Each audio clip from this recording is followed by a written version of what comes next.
Hello guys, a very good evening to all of you. आज हम discuss करने वाले हैं लीज पेंडेंस यानी कि लंबित वाद का सिद्धांत, जो कि सेक्शन 52 में मेंशन है, ट्रांसफर ऑफ प्रॉपर्टी एक्ट 1882 के। हम जो वीडियो अपलोड कर रहे हैं बेसिकली वो स्टूडेंट्स की क्वेरीज पे है, चूंकि उनके एग्जाम होने वाले हैं। तो अगर आप हमारा वीडियो देख रहे हैं तो मैं आपसे कहना चाहूंगी कि आप भी मेंशन कर दीजिए कमेंट बॉक्स में कि नेक्स्ट जो लेक्चर है आप किस टॉपिक पे चाहते हैं, क्योंकि जैसा हफ्ते भर पहले आया था न्यूज़पेपर में कि 17 अगस्त से ऑटोनॉमस कॉलेजेस के, प्राइवेट कॉलेजेस के, और 22 अगस्त से 21 से 22 अगस्त से गवर्नमेंट कॉलेजेस यूनिवर्सिटी के एग्जाम होने वाले हैं। तो वैसे स्थिति में आपके पास टाइम बहुत कम है, हम हर चीज को सेक्शन बाय सेक्शन क्लियर नहीं कर सकते, यहाँ पे डिस्कशन नहीं कर सकते। इसलिए जो क्वेरीज हैं स्टूडेंट्स की एग्जाम की दृष्टि से जो इम्पोर्टेंट है उसी को मैं यहाँ पे डिस्कस कर रही हूँ ताकि आपको इजी लगे। और मैं आपको पहले से क्लियर कर दूं कि मेरा यहाँ पे उद्देश्य ये है, मेरा उद्देश्य यहाँ पे ये रहता है कि मैं आपको जो सेक्शन है, डिफिकल्टीज हैं, उनको क्लियर कर दूं, लेकिन आपको इसके साथ में आंसर लिखने के टाइम पे जो लीडिंग केसेस हैं, जो डॉक्ट्राइन को या फिर सेक्शन को क्लियर करते हैं, उसको भी आपको मेंशन करना पड़ेगा। यहाँ पे लीडिंग केस का मतलब मैं जो सिलेबस में आपकी है 20 नंबर का जो आता है फुल क्वेश्चन, उसकी बात नहीं कर रही हूँ, और उसको आपको खुद पढ़ना पड़ेगा, मैं उसको यहाँ पे डिस्कस नहीं कर पाऊंगी। जो आपके कॉन्सेप्ट को जो क्लियर कर रहा है, जो किसी क्वेश्चन में है, तो आप एक तो उसके फेवर में भी दीजिए एक केस, और एक उसके अगेंस्ट में भी दीजिए। कहाँ पे वो जो रूल है लागू होगा, कहाँ पे न्यायालय ने माना कि वो सेक्शन जो है उस केसेस में लागू नहीं होंगे। तो ये आपको दो तीन लीडिंग केसेस आपको कम से कम मेंशन करने हैं। और एक खुशखबरी मैं आपको बता दूं, आज मैंने ऑनलाइन ऑर्डर कर लिया है अमेजन से माइक। अब इसके बाद 17 अगस्त को वो मुझे डिलीवर हो जाएगा। इसके बाद शायद आपको वॉइस वाली जो प्रॉब्लम है वो इश्यू आपकी दूर हो जाएगी। ठीक है, अभी तक क्या है, लॉकडाउन के कारण होम डिलीवरी पॉसिबल नहीं हो पा रही थी, इसलिए आपको ये प्रॉब्लम फेस करनी पड़ी, मुझे खुद भी। तो चलिए डिस्कस करते हैं आज जो डॉक्ट्राइन है लीज पेंडेंस का, उसका मतलब क्या होता है पहले हम इसको समझ लें। लीज का मतलब होता है वाद यानी कि सूट, और पेंडेंस का मतलब होता है कंटिन्यूइंग या फिर पेंडिंग यानी कि लंबित अवस्था। तो इसको अगर हम ट्रांसफर ऑफ प्रॉपर्टी के परिप्रेक्ष्य में पढ़ें, उसके संबंध में हम पढ़ें, तो क्या होगा कि संपत्ति का ऐसा अंतरण किया जा रहा है जो कि किसी न्यायालय में कोई मामला अगर लंबित है उस स्थिति के दौरान किया गया है। तो यहाँ पे हमको क्या क्या चीजें समझनी है कि न्यायालय कौन होगा, संपत्ति कौन सी है, और अंतरण किसके द्वारा किया जा रहा है। और ये भी देखना है कि क्यों इस प्रोविजन को यहाँ पे लाया गया है, क्योंकि अंतरण तो जैसे हमने देखा था सेक्शन 13-14 में कि अंतरण निर्बाध रूप से होना चाहिए, कोई रेस्ट्रिक्शन उसमें नहीं होनी चाहिए। तो क्यों ये सेक्शन बोल रहा है कि ऐसा अंतरण नहीं होना चाहिए। तो यहाँ पे इसी चीज को डिस्कस कर रहे हैं, इसी चीज को क्लियर करने की हम यहाँ पे कोशिश कर रहे हैं। इसके लिए हमने यहाँ पे सिनॉप्सिस बता दिया है, हम मीनिंग समझेंगे, इसकी ऑब्जेक्ट समझेंगे, क्यों ये उद्देश्य लाया गया है। इसके अलावा शर्तों के साथ हम इसका अपवाद भी डिस्कस कर लेंगे, क्योंकि जो शर्त में आ रहा है वो उसके जस्ट उल्टा अपवाद में आएगा एक्सेप्शन में। एग्जाम्पल से भी समझेंगे, और जो रिलीवेंट प्रोविजंस हैं इसमें सेक्शन 51 और सेक्शन 53, इसको भी हम डिस्कस करेंगे। तो पहले हम इसको एक लैटिन जो लाइन है, जो डॉक्ट्रिन है, उससे समझने की कोशिश करते हैं। उसके बाद फिर हम मीनिंग में जाएंगे, बहुत सिंपल लैंग्वेज में आप समझाएंगे, आप नहीं भूलेंगे इसको। देखिए क्या बोलता है, pendency light निहिल innovates, pendency light निहिल innovates.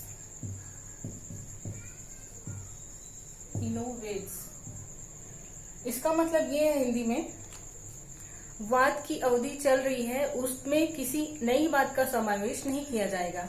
ठीक है, वाद जब चल रहा है, वाद जब लंबित अवस्था में है, उस स्थिति में उस वाद में किसी नई बात का समावेश नहीं किया जाएगा। नई बात का समावेश, कोई देखिए कोई भी जो केस चल रहा है उसका अपना एक अलग फैक्ट इन इशू होता है, विवादित तथ्य होता है। तो उस विवादित तथ्य में किसी और फैक्ट इन इशू को इंक्लूड नहीं करना है, इसका सेंस ये हुआ। तो हम अब देखिए सेक्शन की लैंग्वेज को समझने की कोशिश कर रहे हैं। जैसे मैंने डिस्कस किया था कि कौन सी प्रॉपर्टी किस कोर्ट के द्वारा, तो यहाँ पे सेक्शन में बोल दिया गया है कि कॉम्पिटेंट कोर्ट के द्वारा, सक्षम अधिकारिता वाले न्यायालय। तो पहले हम ये देख लेते हैं देखिए, कोई भी व्यक्ति ऐसा संपत्ति नहीं खरीदना चाहेगा किसी भी व्यक्ति से जो कि डिस्प्यूटेड हो, विवादित हो, है ना, क्योंकि उनको फ्रेश ऑनरशिप चाहिए, फ्रेश पोजीशन चाहिए। तो क्या होता है यहाँ पे कि कॉम्पिटेंट कोर्ट का क्या मतलब हुआ, जो जिसके क्षेत्राधिकार, जिसके जुरिस्डिक्शन में मामला आता है। अगर हम बात करें इसी सिविल मैटर की हम बात करें, तो मान लीजिए डिस्प्यूटेड प्रॉपर्टी जिसकी बात कर रहे हैं हम, वो अगर रायपुर में स्थित है, तो रायपुर के डिस्ट्रिक्ट कोर्ट को ये अधिकारता होगी कि वो उस मामले में सुनवाई करे, ना कि राजनांदगांव या ना कि किसी मतलब दुर्ग वगैरह कोर्ट को जुरिस्डिक्शन नहीं होगा।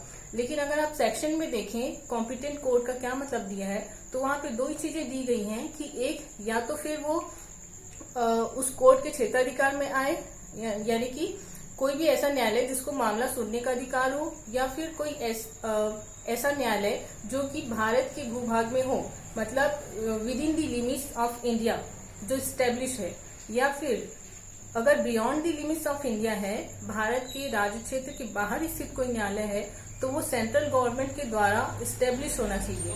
मतलब कि कॉम्पिटेंट कोर्ट, सक्षम अधिकारता वाला न्यायालय, सक्षम न्यायालय किसको बोला जा रहा है, या तो वो भारत की सीमा में स्थित हो, या फिर भारत की सीमा से परे स्थित हो, लेकिन वो किसके द्वारा स्थापित होनी चाहिए, सेंट्रल गवर्नमेंट के द्वारा स्थापित होनी चाहिए। तो ये दो चीजें आपको क्लियर हो गई। तो यहाँ पे ये बोला जा रहा है कि किसी भी सक्षम न्यायालय के किसी भी सक्षम न्यायालय में अगर कोई वाद लंबित है अचल संपत्ति से संबंधित, तो ऐसी स्थिति में वाद के दोनों पक्षकारों में से किसी भी पक्षकार के द्वारा, टू पार्टीज में से किसी भी पार्टी के द्वारा ऐसी विवादित संपत्ति का अंतरण नहीं किया जाना है। और जो संपत्ति है वो क्या होनी चाहिए, अचल संपत्ति, यानी कि इमूवेबल प्रॉपर्टी। ठीक है। और यहाँ पे अंतरण भी किसके द्वारा रेस्ट्रिक्शन किया जा रहा है, वाद के किसी पक्षकार के द्वारा। लेकिन यहाँ पे अगर आप सेक्शन की लैंग्वेज देखेंगे तो दो चीजें आपको दी गई हैं, दो तरीका दिया गया है जिसके अधीन अगर ट्रांसफर किया जा रहा है ऐसी डिस्प्यूटेड अचल संपत्ति का, तो वो रेस्ट्रिक्टेड नहीं होगी। सिर्फ पक्षकारों के द्वारा अगर ट्रांसफर किया जा रहा है, उसी को प्रतिबंधित किया गया है लीज पेंडेंस के सिद्धांत में, वाद की लंबित अवस्था के दौरान में। लेकिन दो तरीका जो दिया गया है वो क्या है, एक तो न्यायालय के अगर ऑर्डर से किया गया है, न्यायालय के ऑर्डर से, न्यायालय के क्षेत्राधिकार के अधीन अगर किया गया है और उन शर्तों का पालन करते हुए किया गया है जो कि न्यायालय ने डिसाइडेड किया था, न्यायालय ने निर्धारित किया था, तो उस स्थिति के सिवाय, आप वर्ड देखेंगे, उस स्थिति के सिवाय और किसी स्थिति में किसी भी पक्षकार के द्वारा अंतरण नहीं किया जाएगा। ठीक है। तो यहाँ पे अगर हम शर्तों की बात करें, सेक्शन 52 में क्या क्या शर्तें हैं, तो यहाँ से पहले हम क्लियर कर लें शर्तें या टर्म्स। तो क्या किया गया है, पहले तो सक्षम न्यायालय के द्वारा सक्षम न्यायालय के अधीन कोई मामला चल रहा हो, है ना, सक्षम न्यायालय के अधीन अगर कोई मामला चल रहा हो तो उसी कंडीशन में यहाँ पे लीज पेंडेंस का जो डॉक्ट्राइन है वो लागू होगा। इसमें फिर जैसे मैंने बताया था आपको, अगर आप शर्तें पढ़ रहे हैं तो उसके साथ आप अपवाद भी पढ़ लो, एक्सेप्शन, यानी कि चल संपत्ति से संबंधित, मूवेबल प्रॉपर्टी से संबंधित डिस्प्यूट्स में लीज पेंडेंस का सिद्धांत लागू नहीं होगा। उसमें जो वाद चल रहा है उस कंडीशन में ट्रांसफर किया जा सकता है किसी मूवेबल प्रॉपर्टी का। दूसरा क्या बोल रहा है कि सक्षम न्यायालय द्वारा किया जा सकता है।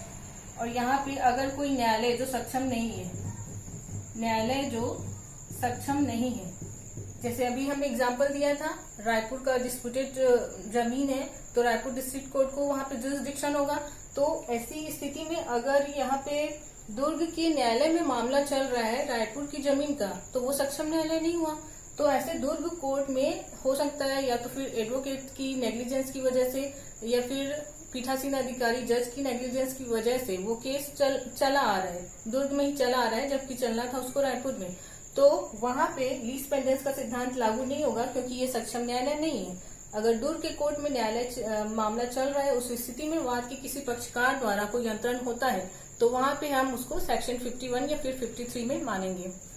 दूसरा क्या बोल रहा है, अचल संपत्ति पे ही लागू होगा। जो विवादित संपत्ति है वो कैसी होनी चाहिए, अचल होनी चाहिए। तो अपवाद क्या हो जाएगा आपका, कि चल संपत्ति से संबंधित मामले में ये जो सिद्धांत है लागू नहीं होगा।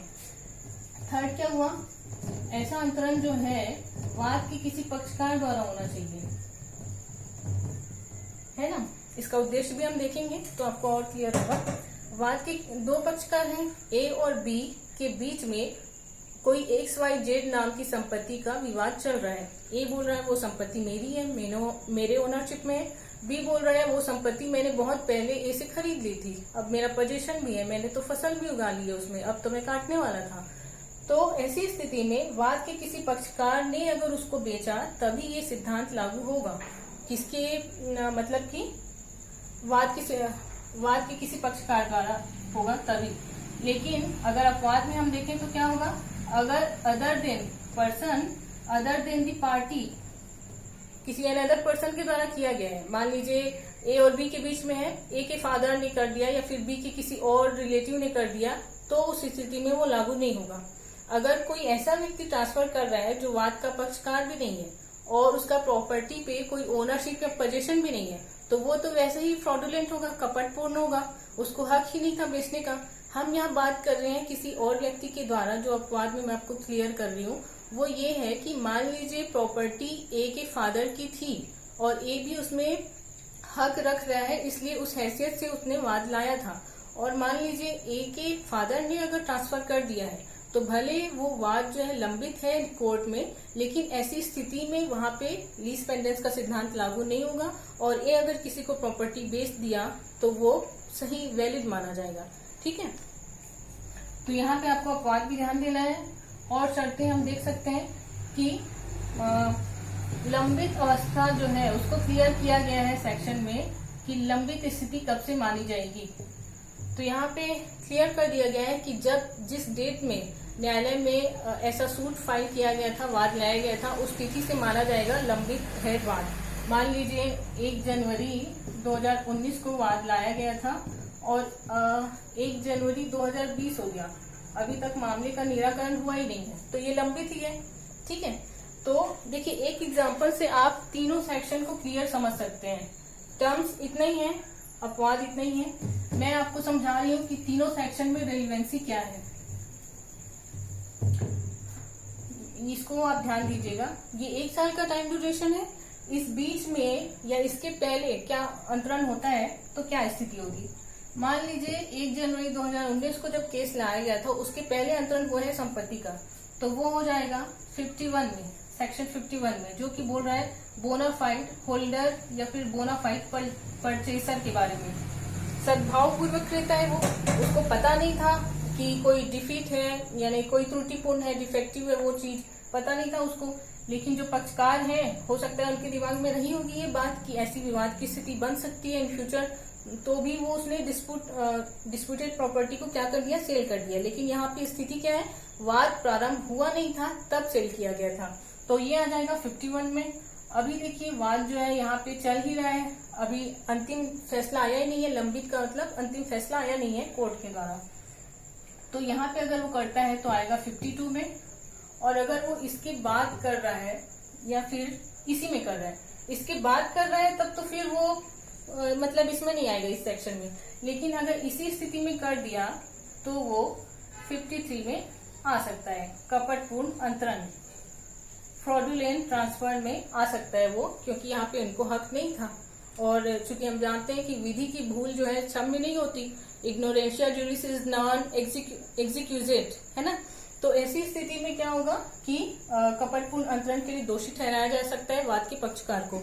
अब देखिए एक बार मैं फिर से समराइज कर देती हूँ, लीज पेंडेंस का सिद्धांत क्या बोलता है। पूरी शर्तों को, अपवादों को समझने के बाद हमने क्या देखा कि कोई भी ऐसा वाद, अचल संपत्ति से संबंधित कोई ऐसा मामला जो कि सक्षम अधिकारिता के न्यायालय में लंबित है, तो उस अचल संपत्ति का ट्रांसफर जब तक कि उस सक्षम न्यायालय के द्वारा, उस कॉम्पिटेंट कोर्ट के द्वारा कोई फाइनल डिसीजन, कोई फाइनल डिग्री नहीं दी गई है, तब तक any party of the fact in issue, विवादित तथ्य के कोई भी पक्षकार, कोई भी जो व्यक्ति है वो उसको ट्रांसफर नहीं कर सकता है, सिवाय किस स्थिति के, या तो फिर दो स्थिति जो दी गई है वो क्या है, न्यायालय के सक्षम न्यायालय के प्रत्यक्ष प्राधिकार या कोई डिसीजन के तहत की गई हो, वाद लंबित है लेकिन लंबितावस्था के बीच में भी, पेंडिंग की स्थिति में भी अगर कोर्ट ने बीच में ही कोई जैसे इंटरिम ऑर्डर,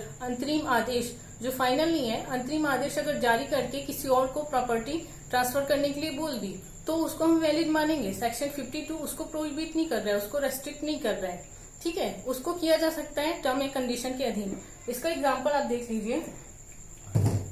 मान लीजिए क्या होता है, अब न्यायालय किस स्थिति में बोल सकता है भाई, हमारे एक स्टूडेंट ने कहा था कि मैं एग्जांपल ज्यादा दूं, वो चीज मुझे याद आ गई थी तो मैं एग्जांपल दे रही हूं। अगर कोर्ट का फैसला दे सकता है, हम इसका एग्जांपल देख रहे हैं, कोर्ट ऐसे ट्रांसफर के लिए कब आदेश दे सकता है।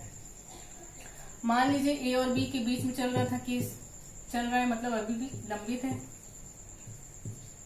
अब केस जिस दिन लाया गया था, डेट हमने क्या देखा था, 1 जनवरी 2019, ठीक है। तो ऐसी स्थिति में ए ने वाद लाने के पहले ही किसी से मॉर्गेज के आधार पे, मॉर्गेज जो है उसके आधार मॉर्गेज कर दिया था उस विवादित संपत्ति को। अब मान लीजिए बी ने ए की उस संपत्ति के खिलाफ ही मतलब वाद लाया है, ऐसा कोई डिस्प्यूट है उनके बीच, तो ये ए जो है ये समझ के हाथ पे हाथ धरे नहीं बैठे रह सकता कि वो संपत्ति अब मेरी नहीं है। उस संपत्ति को बंधक रख के अगर मैंने किसी से कर्ज लिया था तो मैं उस कर्ज को अब क्यों चुकाऊं, क्योंकि वो संपत्ति तो अभी डिस्प्यूटेड हो गई। तो ऐसा नहीं माना जाएगा। न्यायालय उस दूसरे व्यक्ति के हित को देखेगा, इंटरेस्ट को देखेगा, जो कि इस विवाद की स्थिति निर्मित होने के पहले ही उस प्रॉपर्टी में एक इंटरेस्ट रख लिया है। प्रॉपर्टी में इंटरेस्ट जो उसने रखा है उसको ध्यान दिया जाएगा, और अगर उसने कोई ऐसा हित उसमें अर्जित कर लिया है, वेस्टेड हो गई उसमें कोई इंटरेस्ट, तो कुछ हिस्से को, देखिए हमने मॉर्गेज के भी बहुत सारे टाइप्स पढ़े थे, आपने देखा होगा तो 2-3 महीने पहले हमने एक वीडियो अपलोड किया था, फिर से उसको देख लीजिएगा। तो बंधक कुछ अगर सशर्त विक्रय द्वारा बंधक है, कंडीशनल सेल पे, कंडीशनल सेल का मॉर्गेज किया गया है, विवाद की स्थिति आने के पहले ए ने किसी अचल संपत्ति का कंडीशनल सेल करके मॉर्गेज स्थापित किया था, तो जो व्यक्ति ऐसे कंडीशनल सेल के लिए हक रख रहा है वो उस संपत्ति को बेचने का या प्राप्त करने का अधिकार रखता है। तो वो उसका हित जुड़ गया है उस प्रॉपर्टी से। इस कारण से न्यायालय ऐसा ऑर्डर दे सकता है कि ए के द्वारा उस छोटे से पार्ट को, पूरे जमीन को नहीं, जमीन के छोटे से पार्ट को उसको दे दिया जाए, क्योंकि वो कंडीशनल सेल में था और वाद लाने के पहले था, ठीक है। तो ये हो गया एक एग्जांपल। दूसरा हम देखते हैं उद्देश्य। देखिए उद्देश्य क्या है, 2 उद्देश्य हैं इसके। पहला तो उद्देश्य ये है कि वाद के पक्षकार, उनको पता है कि स्थिति विवादित है, चूंकि हम पेंडेंसिंग की स्थिति में पढ़ रहे हैं, पेंडिंग की स्थिति में, तो वाद के पक्षकारों को पता तो है कि न्यायालय अभी फाइनल डिसीजन दिया नहीं है, लेकिन उसके बीच में उनको ये डर लगता है कि ए को लग रहा है कि हो सकता है मामला जो है मेरे पक्ष में ना आए, डिसीजन मेरे पक्ष में ना आए, बी के पक्ष में चला जाएगा, तो मैं तो हाथ धो बैठूंगा, तो क्यों ना मैं पहले से ही उसको सेल कर दूं, मैं प्रॉपर्टी मतलब कुछ पैसे ले लूंगा, जो कंसिडरेशन मुझे मिलेगा पैसे ले लूंगा, मैं फिर भाग जाऊंगा, या फिर बी के पक्ष में भी फैसला आए तो मुझे उससे कोई मतलब नहीं होगा। तो ये जो तीसरा पार्टी यहाँ पे आ जाएगा, जिसने खरीदा है वो तो बोनाफाइड परचेसर हुआ, सद्भावी क्रेता, जिसको त्रुटिपूर्ण हक की मतलब फ्रॉडुलेंट डिफेक्टिव इंटरेस्ट की, डिफेक्टिव पोजीशन की जानकारी नहीं थी, वो सद्भावी क्रेता हुआ, जो किसी और का नुकसान नहीं करना चाहता, वो साफ दिल से सिर्फ प्रॉपर्टी को अर्जित करने के लिए, खरीदने के लिए आया था। तो ऐसे व्यक्ति, थर्ड पार्टी के हित को संरक्षित करने के लिए 52 का प्रोविजन दिया गया है, और इसलिए भी दिया गया है ताकि पक्षकारों में जो गलत आचरण है, गलत तरीके से ट्रांसफर करने की जो आदत है, नियत है, उसको बढ़ावा ना मिले। दूसरा जो है वो ये है कि जो कोर्ट है ना, देखिए हमने क्या बोला कि कोर्ट का फाइनल डिसीजन आने के पहले नहीं किया जा सकता। तो यहाँ पे अगर कोर्ट का डिसीजन आ रहा है, कोर्ट का डिसीजन मान लो आ रहा है 2 अप्रैल को 2020 को, और उसके पहले ही 1 मार्च 2020 को किसी पक्षकार ने ट्रांसफर कर दिया है, तो ऐसी स्थिति में आप खुद सोचिए कि न्यायालय के डिसीजन का क्या अर्थ होगा। यहाँ पे तो हर कोई मतलब कि ठेंगा दिखा देगा ना न्यायालय के डिसीजन को। तो इस कारण से एक तरीके से मान देने के लिए, सम्मान देने के लिए, रिस्पेक्ट देने के लिए न्यायालय के डिसीजन को, ताकि उसी का डिसीजन फॉलो किया जाए, इन्फोर्स किया जाए, कि जो रूल है वो बनाया गया है। अब मैंने चूंकि कहा था कि सेक्शन 51 और 53 भी यहाँ पे रेलिवेंट है, इसलिए इन शॉर्ट मैं उसको डिस्कस कर दूं। सेक्शन 51 में क्या बोला गया है कि बोनाफाइड होल्डर जो है संपत्ति का, अगर इम्प्रूवमेंट करता है, ऐसा सद्भावी क्रेता जो कि इम्प्रूवमेंट करता है किसी ऐसी प्रॉपर्टी पे, तो उसको हक होगा कि वो संपत्ति जिससे खरीदा था उसको जो रिकवरी संपत्ति जिससे वो खरीदा था ट्रांसफरर से, ए ने बी से प्रॉपर्टी खरीदी। अब ए जो है सद्भावी क्रेता जो हम बात कर रहे हैं, ये क्या करता है, कोई किसी प्रकार की अभिवृद्धि या फिर इम्प्रूवमेंट कर लेता है प्रॉपर्टी में। तो यहाँ पे अगर बी बाद में कोई ऐसा कार्य करता है या किसी और से करवाता है जिससे उसके हित को क्या हो, नुकसान पहुंचे, तो यहाँ पे सद्भावी क्रेता को ये हक होगा कि वो पोजीशन की रिकवरी के लिए भी, और उसको कोई भी अगर लॉस डैमेज हुआ है तो उसकी रिकवरी के लिए भी वाद ला सकता है बी के खिलाफ। यानी यहाँ पे वो कब्जा नहीं छोड़ेगा, कब्जा उसको बनाए रखने का अधिकार होगा विवादित संपत्ति पे। इसके अलावा कोई खर्चा है तो वो उसको भी ग्रहण कर सकता है, मांग कर सकता है। 53 क्या बोल रहा है, कपटपूर्ण अंतरण के बारे में। कपटपूर्ण अंतरण ये है कि ट्रांसफरर के कोई जो क्रेडिटर हैं, यानी कि संपत्ति जो अंतरण कर रहा है अंतरणकर्ता, उसका कोई लेनदार है, उस लेनदार के हित को प्रभावित करने के लिए, किसी तरीके से या लंबित करने के लिए, या तो डिलेट करने के लिए, या डिफीट करने के लिए अगर कोई और अंतरण किया जाता है उसी संपत्ति का, तो वैसी स्थिति में ऐसे क्रेडिटर या लेनदार को हक होगा कि वह उस कॉन्ट्रैक्ट को वाइडेबल करा दे। यहाँ पे संपत्ति अंतरण से मतलब है किसी भी तरीके से आप सेल करो, एक्सचेंज करो, मॉर्गेज करो, गिफ्ट करो, दान करो, कोई भी। तो यहाँ पे 53 क्या बोल रहे हैं कि क्रेडिटर को हक होगा कि वो ऐसे ट्रांसफर को वाइडेबल करा दे, यानी कि या तो वो पोजीशन मांगे जिसको वो खरीदा था, जिस प्रॉपर्टी को उसका, या फिर वो उसके बदले में जो पैसा अगर उसको दिया होगा ट्रांसफरर को, अंतरणकर्ता को, तो उससे वो रिकवरी करवा सकता है। लेकिन यहाँ पे 51 का अपवाद, हाँ यहाँ पे देखिए 52 जो है 51 का भी अपवाद है और 53 का भी अपवाद है।